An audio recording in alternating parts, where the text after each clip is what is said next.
Bienvenidos, queridos amigos. En nuestro estudio de hoy sobre las 28 creencias fundamentales, hemos de tratar sobre dos tópicos importantes. El primero de ellos va a ser sobre el ministerio de Cristo en el santuario celestial, lo cual corresponde a la creencia fundamental número 24. Y después trataremos sobre la segunda venida de Cristo que viene inmediatamente. Y esa es la 25. Así que hoy vamos a comenzar con nuestro estudio de hoy.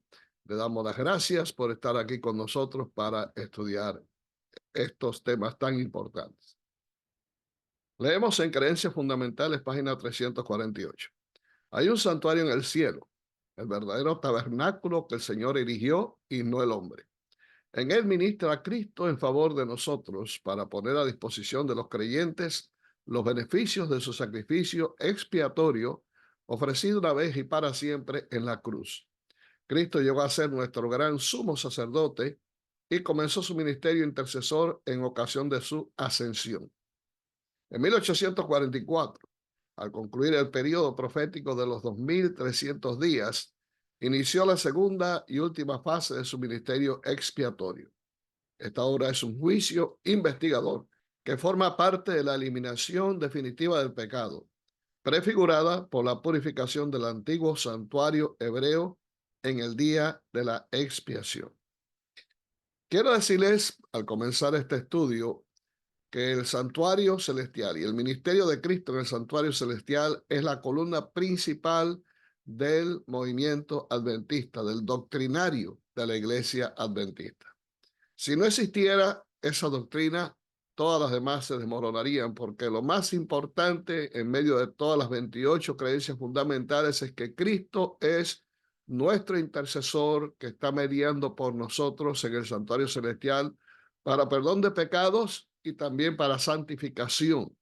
De manera que en este ministerio encontramos la consumación final del plan de la salvación. En otras palabras, el plan de la salvación no sería completo sin la mediación de Cristo y la aplicación de su sangre en nuestro favor para salvación y, repito, para santificación también.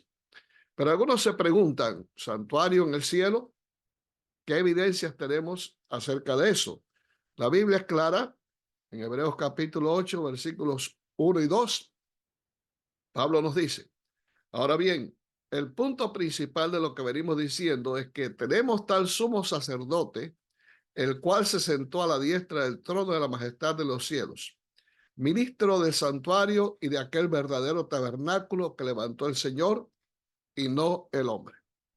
Cuando Cristo ascendió al cielo, después de aquellos 40 días que estuvo con los discípulos, transcurrieron 10 días hasta el día de Pentecostés, cuando fue derramado el Espíritu Santo.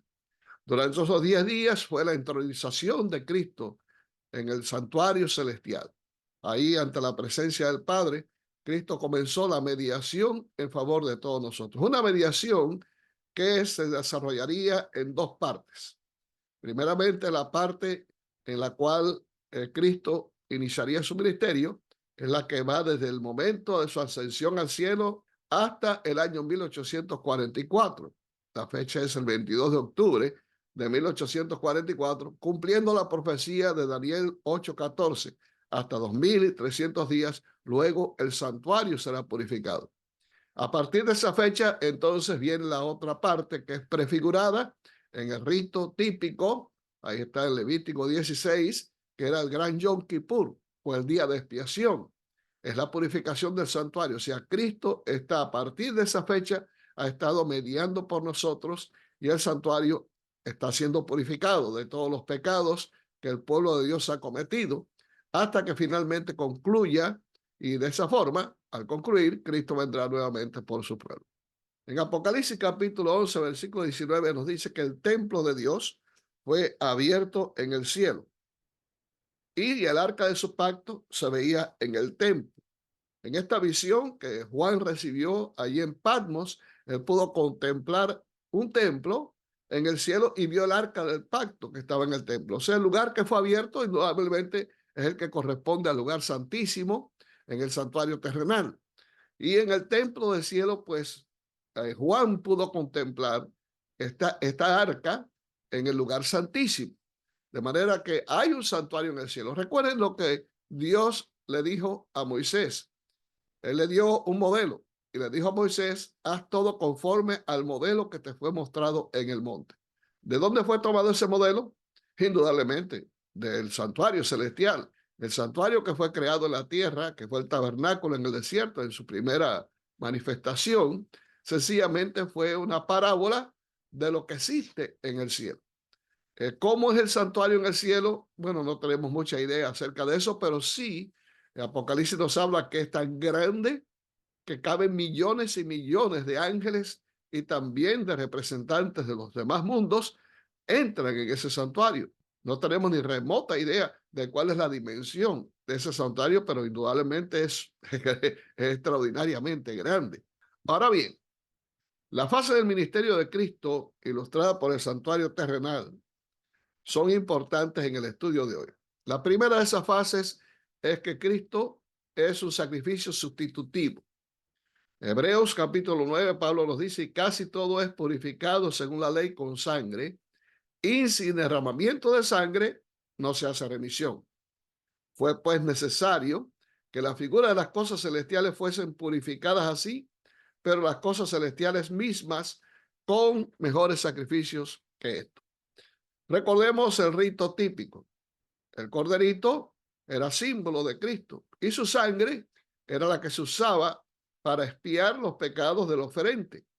De manera que de igual forma, Cristo es nuestro sustituto. Él tomó nuestro lugar en la cruz y dio su vida por nosotros como el Cordero de Dios que quita el pecado del mundo. Por lo tanto, el santuario terrenal era purificado con sangre de animales, pero la sangre animal simplemente era usada como un símbolo.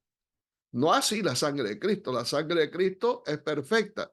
Por eso las figuras de las cosas celestiales son purificadas, como dice Pablo aquí, con mejores sacrificios, porque es el sacrificio de Cristo. Es la sangre perfecta de Cristo la que nos limpia de todo pecado. Cristo, por lo tanto, es el sustituto nuestro. También, como dice Isaías 53, versículos 5 y 6, Él fue herido por nuestras rebeliones, molido por nuestros pecados.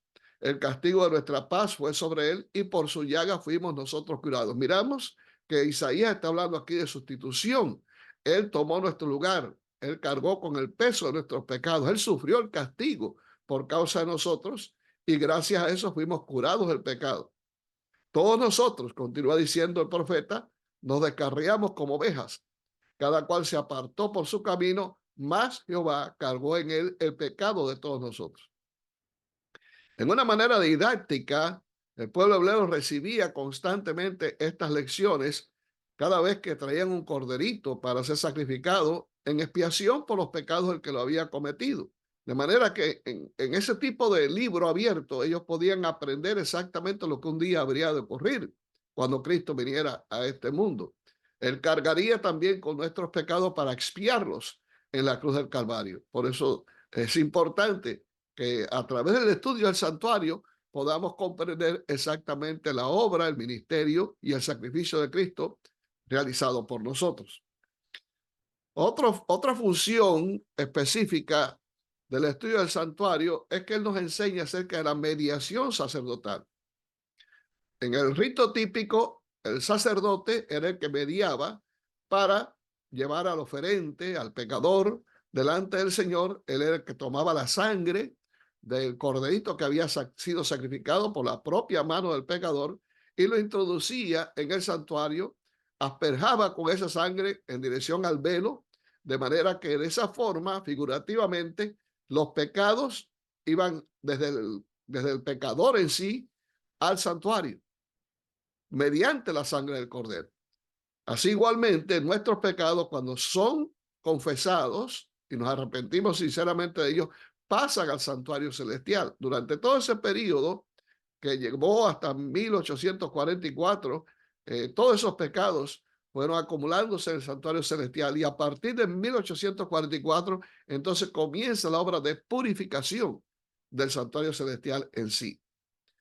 Primera de Timoteo capítulo 2, versículos 5 y 6 nos dice, porque hay un solo Dios y un solo mediador entre Dios y los hombres, Jesucristo hombre, el cual se dio a sí mismo en rescate por todos, de lo cual se dio testimonio a su debido tiempo. Él es el mediador, es el único sacerdote que tenemos delante del Padre que intercede por nosotros es Cristo. Hay algunos que piensan de que hay una institución terrena que funciona de igual manera, los sacerdotes que se usan especialmente por la Iglesia Católica. Y no es así, la Biblia no da respaldo a eso, solamente tenemos un mediador. Nuestro único sacerdote está en el cielo y es Jesús. Solamente podemos confesar nuestros pecados a Dios, porque Dios es el que perdona.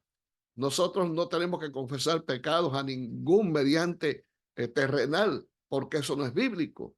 El único que cargó con nuestras culpas, las expió en la cruz del Calvario, comenzó su obra sacerdotal en el cielo, en el santuario celestial, es Cristo. Y solamente a Él debemos presentar nuestras faltas para que Él las presente también al Padre y seamos perdonados y expiados de todo tipo de pecado. Además de esto, el rito en el tabernáculo ilustraba el juicio final.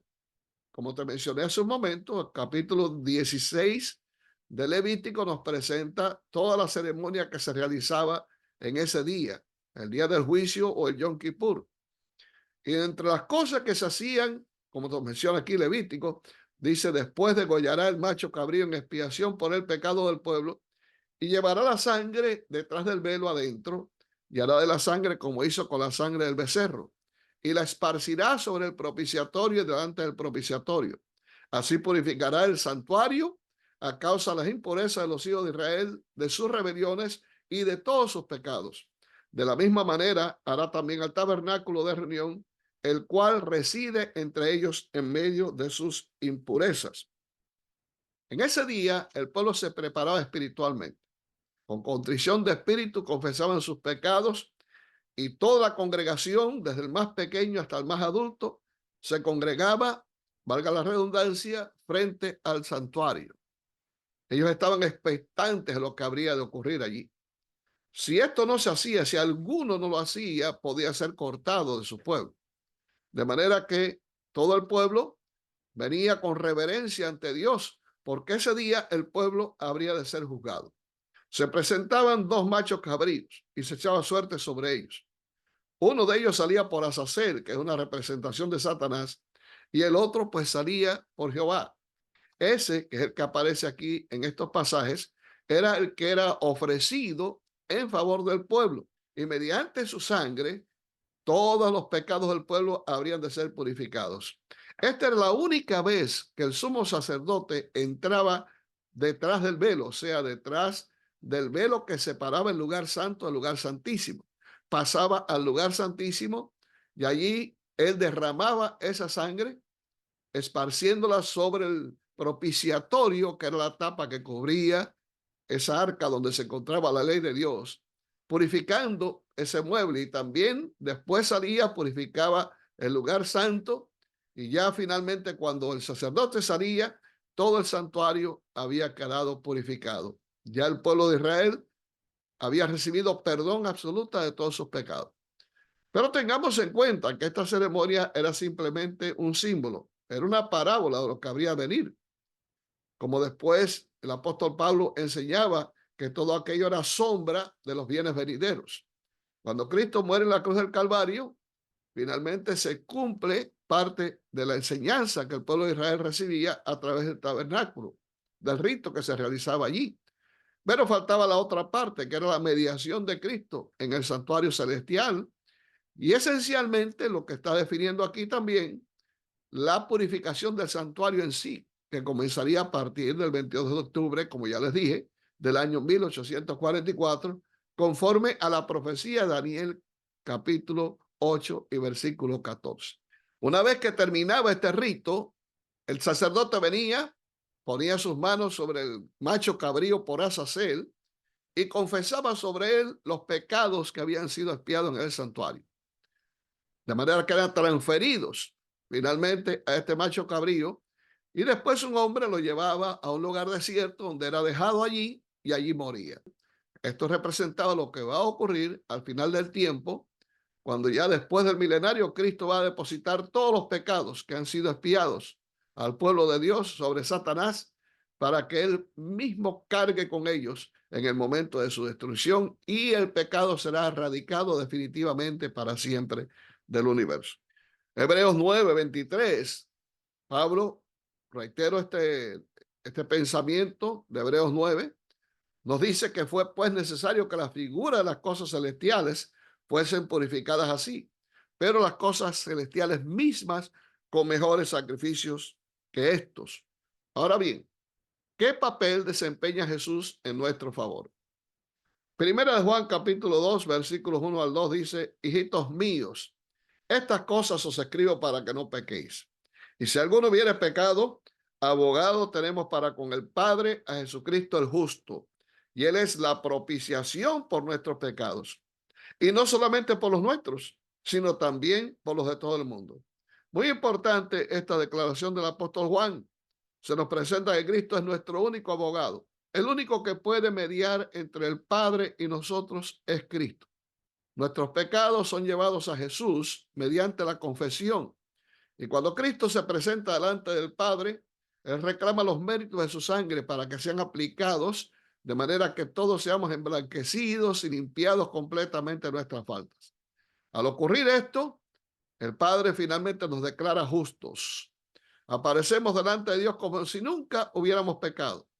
Y nos declara justos no porque en sí realmente lo seamos, sino sencillamente nos declara justos porque mediante el sacrificio de Cristo hemos podido ser emblanquecidos, limpiados de nuestros pecados.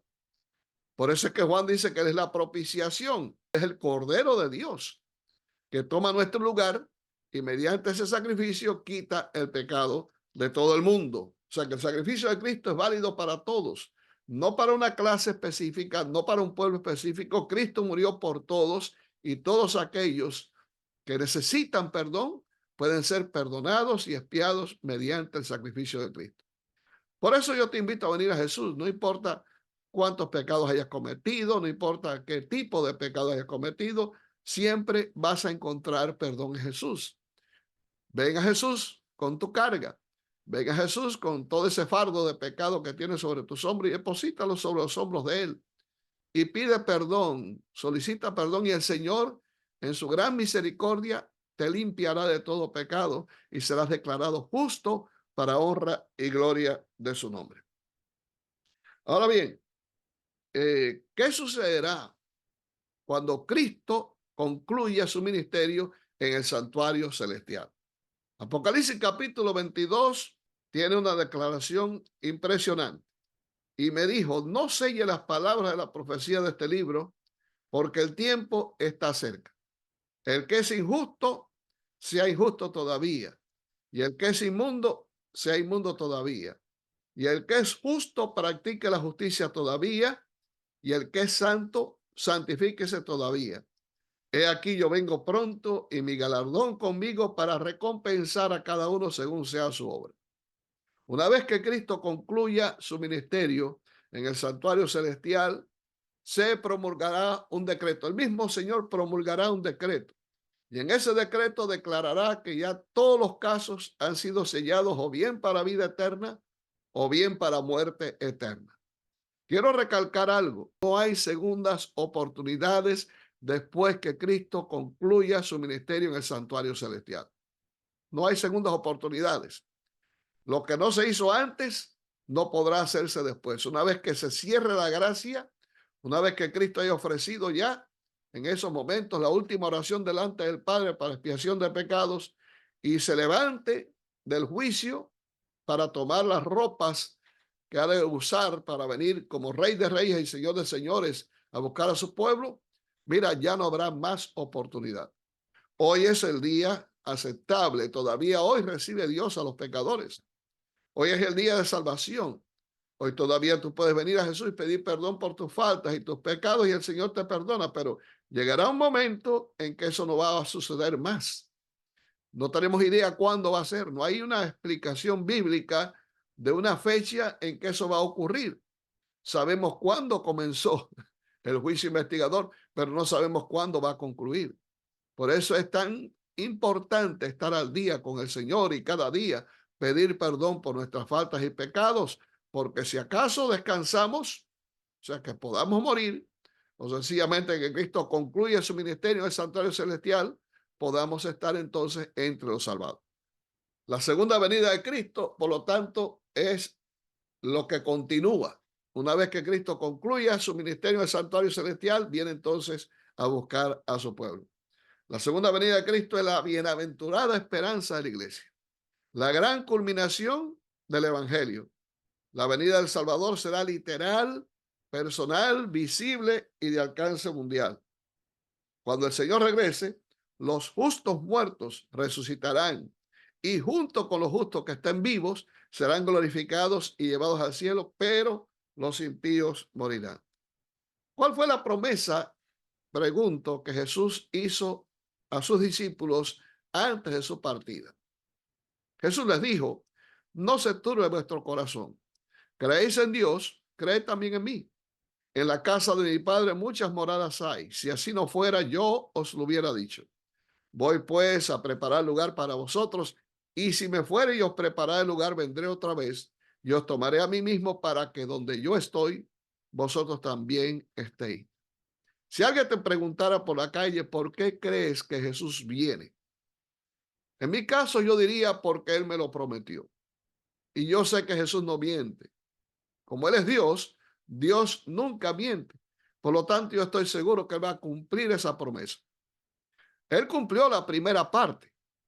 O sea, se había prometido desde los siglos eternos que Jesús se ofrecería en favor de nuestros pecados. Y una vez que Adán cayó en pecado, esa promesa le fue anunciada en Génesis 3:15. Ahí está.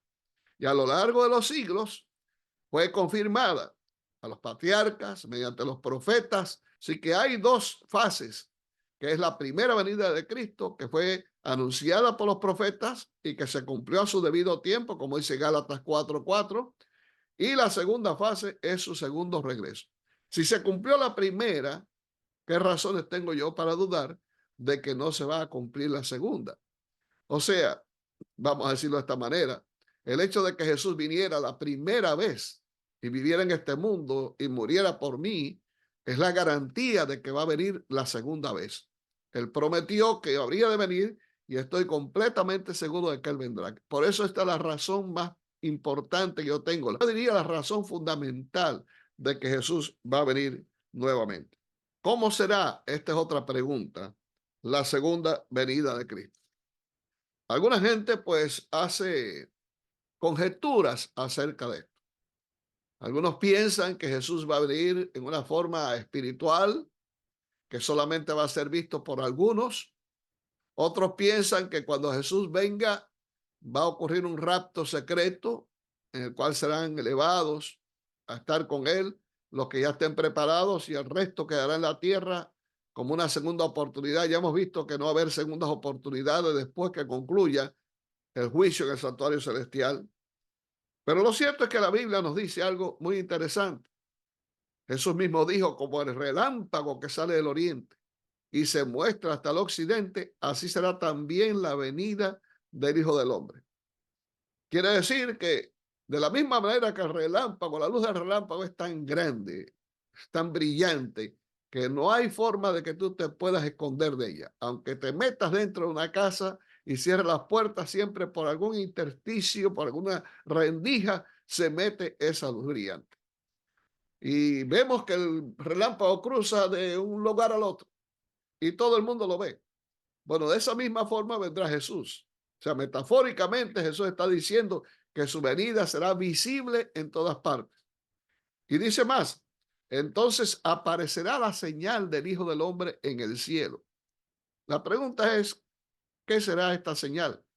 Bueno, el texto dice que viene con las nubes y todo ojo le verá. Lo vamos a ver dentro de un momento. Quiere decir de que esa señal es esa nube que se va a ver a la distancia. Cuando comience Jesús a acercarse, se va a ver una pequeña nube, quizás como la mitad de la palma de una mano, y a medida que se va acercando, se va haciendo cada vez más brillante y más esplendente, hasta que los ojos humanos pueden percibir que se trata del Rey de Reyes y Señor de Señores, que viene escoltado por sus millares y millares de ángeles a buscar a los redimidos.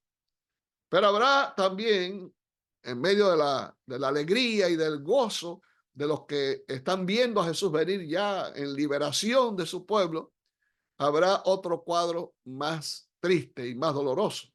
Dice, entonces lamentarán todas las tribus de la tierra y verán al Hijo del Hombre viniendo sobre las nubes del cielo con poder y gran gloria. ¿Por qué van a lamentar?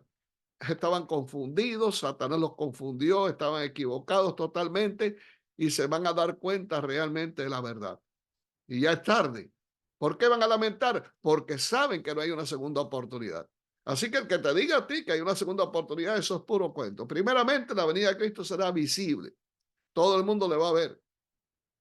Cuando Jesús ascendió al cielo, ahí está en Hechos capítulo 1, los ángeles se le acercaron a los discípulos que están mirando al cielo y les preguntaron, varones Galileos, ¿qué estáis mirando al cielo? Y entonces le confirmaron la promesa. Este mismo Jesús, que ha sido tomado desde vosotros al cielo, así mismo vendrá, como le habéis visto ir al cielo. O sea, Jesús vendría en forma corporal, vendría en forma visible, de la misma manera que ellos le vieron ir, así también le verían volver. El texto que te citaba hace un momento, Apocalipsis 1:7, nos dice que aquí que viene con las nubes. Y todo, fíjate bien esto, y todo ojo le verá. Y los que le traspasaron y todos los linajes de la tierra harán lamentación por él. Mira, hasta los ciegos verán a Jesús. El Señor va a abrir los ojos de los ciegos para que vean al Rey de Reyes y Señor de Señores. Se menciona que los que le traspasaron, se acabará una resurrección, de la cual habla Daniel también, en el capítulo 12, una resurrección parcial en la cual serán resucitados aquellos que tuvieron que ver con la muerte de Cristo y los que fueron los enemigos más acérrimos de la verdad serán resucitados para contemplar al Rey de Reyes y Señor de Señores. ¿Te acuerdas tal vez cuando Caifás le preguntó a Jesús si él era el Cristo y Jesús le dijo, tú lo has dicho? Pero también agregó algo. Él le dijo, y desde ahora te digo que verás al Hijo del Hombre sentado en su trono y viniendo con sus santos ángeles. De manera que Caifás va a ser resucitado para ver a Cristo venir en las nubes de los cielos. Y todos los linajes de la tierra, indudablemente, ya estarán toda esta gente que tuvieron que ver con la crucifixión de Cristo, que persiguieron al pueblo de Dios, van a hacer lamentación. Van a hacer lamentación, pero ya va a ser demasiado tarde. Serán los que correrán y pedirán a las rocas y a las peñas caer sobre nosotros y escondernos del rostro de aquel que viene. Porque ¿quién podrá estar de en pie delante de su venida? Así es de terrible para algunos la segunda venida de Cristo. Por eso es que es importante hacer nuestra preparación ahora, que puede ser hecha. No dilates el tiempo de tu entrega al Señor. No dilates el tiempo de abrir tu corazón de par en par para que la gracia purificadora de Cristo entre en tu vida y pueda limpiarte de todo pecado y de todo mal. Entrega tu vida al Señor. Ríndete plenamente a Cristo porque va a ser la mejor decisión de tu vida y nunca te vas a arrepentir de ello. Te lo dice alguien que tomó una decisión como esa cuando yo tenía solamente 15 años. Han pasado muchos años hasta la fecha, pero le doy gracias a Dios porque tomé esa decisión, porque hoy soy la persona más feliz del mundo. Sabiendo que Cristo es mi Salvador, que Cristo viene por mí, que voy a estar con Él eternamente. Mira, esa es la mejor de todas las noticias que puede recibir una persona. Yo te animo a que dejes ese paso, porque después puede ser demasiado tarde. Ahora, cuando Cristo venga, ¿qué es lo que va a pasar con los muertos en Cristo? O sea, todos aquellos que murieron, desde Abel, que fue el primer mártir cristiano, hasta el último, que murió, que había entregado su vida al Señor, habían vivido vidas santas delante del Señor y murieron con la esperanza del regreso de Jesús. Dice el apóstol Pablo, porque el Señor mismo, con voz de mando, con voz de arcángel y con trompeta de Dios, descenderá del cielo y los muertos en Cristo resucitarán primero. Luego nosotros, los que vivimos, los que hayamos quedado, seremos arrebatados juntamente con ellos en las nubes para recibir al Señor en el aire y así estaremos siempre con el Señor. Los muertos en Cristo serán resucitados. incorruptibles, como dice Pablo también en 1 Corintios 15, con un cuerpo inmortal, con un cuerpo inmarcesible, no se marchitarán, no se arrugarán, una juventud eterna. ¿Puedes imaginarte eso? Piensa por un momento todas aquellas personas que tú amaste y ya hoy descansan en la tumba, que tienen la promesa y murieron con esa promesa y confiados en esa promesa de que Jesús vendría y los resucitaría. Ellos se mantuvieron mirando a la distancia cuando esa promesa se cumpliría y descansaron con esa fe en el Señor. Por eso Pablo dice que no debemos sufrir como los demás que no tienen esperanza, porque tenemos una esperanza maravillosa. No solamente que vamos a recibir de vuelta a aquellos que ya murieron, sino también que nosotros mismos, si descansamos un día en el polvo de la tierra, vamos a ser resucitados con un cuerpo inmortal, glorificado para estar con Jesús para siempre. Esta es, por lo tanto, la bienaventurada esperanza de todos los que creemos que Jesús va a venir a la tierra. Pero hay otra pregunta importante. ¿Qué evidencias tenemos del pronto regreso de Cristo? Cuando estas cosas, dijo Jesús, comiencen a suceder, erguíos y levantad vuestras cabezas, porque vuestra redención está cerca. También leemos en Apocalipsis 6, miré cuando abrió el sexto sello, y aquí hubo un gran terremoto, y el sol se puso negro como tela de silicio, y la luna se volvió toda como sangre, y las estrellas del cielo cayeron sobre la tierra como la higuera deja caer sus higos cuando es sacudida por un fuerte viento. Jesús alertó a sus discípulos que habría acontecimientos que ocurrirían antes de su segunda venida. Lucas 21, así como Mateo 24, que es el discurso profético de Jesús, presenta dos acontecimientos o a los acontecimientos en dos etapas. Uno es acontecimientos o señales que tienen que ver con la destrucción de Jerusalén y otros tienen que ver con su segunda venida. De manera que tú al estudiar este capítulo tienes que tener presentes. Algunos se cumplieron con el sitio de Jerusalén y la destrucción del templo y otros debían cumplirse antes del regreso de Jesús. Por eso dice, cuando comiencen a suceder estas cosas, ya es hora de que ustedes se levanten espiritualmente, que ustedes se consagren al Señor, porque la redención está cerca. Pero Apocalipsis nos habla de la apertura del sexto sello. Y ocurren ciertos acontecimientos allí, ciertas señales que habrían de cumplirse y que señalan esencialmente la apertura del tiempo del fin, el comienzo del tiempo del fin en sí. Vamos a ver todas estas señales por orden. La primera que vemos es el terremoto de Lisboa, lo que ocurre en noviembre 1 de 1755. La Iglesia Adventista entiende que por su magnitud, el terremoto de Lisboa es considerado ese terremoto del cual habló Jesús, que da apertura al tiempo del fin. De ahí vienen otras señales que sucedieron en una forma coordinada, ordenadamente y de manera tal que nos da a entender que, por cierto, ese terremoto de Lisboa era el que Jesús había predicho. La segunda es el oscurecimiento del sol y la luna, ocurrido en el mayo 19 del año 1780. Se conoce en la historia como el día oscuro. Ayer, por ejemplo, hubo un oscurecimiento del sol en algunas partes. O sea, en este caso, hubo un eclipse solar. ¿Cuándo ocurre un eclipse solar? Ocurre un eclipse solar cuando la luna se interpone entre el sol y la tierra. Por eso ocurrió ese eclipse. Algunos lo tomaron como que era una señal del fin. Eso no es ninguna señal del fin. Pero el oscurecimiento del sol y la luna en esta fecha sí lo fue, por la sencilla razón de que no había ninguna posibilidad de eclipse. No había ninguna posibilidad. Por eso los astrónomos, cuando estudiaron la forma en que estaban los cuerpos celestes colocados, se dieron cuenta de que esto era un fenómeno inexplicable y así pasó la historia. No ha habido explicación de cómo esto ocurrió. La única explicación es sencillamente que era una señal del tiempo del fin.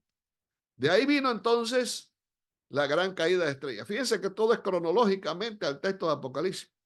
La gran caída de estrellas ocurre en noviembre 13 de 1833. Jesús dijo que como la higuera deja caer sus higos, que movida por el viento los lanza en toda dirección, así sería esta caída de estrellas. Se conoce con el nombre de las leonidas, porque todas surgían de la constelación de León. Y en una forma extraordinaria, durante horas y horas, millones y millones de estrellas fueron cayendo de tal manera que la luz que despedían iluminaba al punto de que se podía leer un periódico a la luz de las estrellas. Pueden imaginarse todos estos acontecimientos causaron gran estupor en algunos y espanto, hasta el punto que se reportan suicidios por personas que pensaron que ya estaba llegando el fin del mundo y no estaban preparadas para recibir a Jesús. Estas son las señales que marcan el inicio del tiempo del fin. Han pasado muchos años a la fecha. ¿Cuántos años más pasarán? No lo sabemos. Pero lo que sí sabemos es que estamos muy cerca ya del regreso de Jesús. ¿Cuándo vendrá Jesús? Por lo tanto, bueno, es una pregunta muy importante, pero déjame decirte, la respuesta está aquí. Pero del día y la hora nadie sabe, ni aun los ángeles de los cielos, sino solo mi Padre. Por tanto, también vosotros, estad preparados, porque el Hijo del Hombre vendrá a la hora que no pensáis. El asunto nuestro, queridos, no es exactamente definir el día en que Jesús vendrá. Algunos te pueden hablar de fechas y demás, pero todo eso no tiene apoyo bíblico. La gran verdad es que del día y la hora nadie sabe. Pero lo importante es lo siguiente, las señales están aquí. Estamos viendo acontecimientos por todas partes. Han surgido falsos cristos y falsos profetas, guerras, rumores de guerra. La guerra no termina.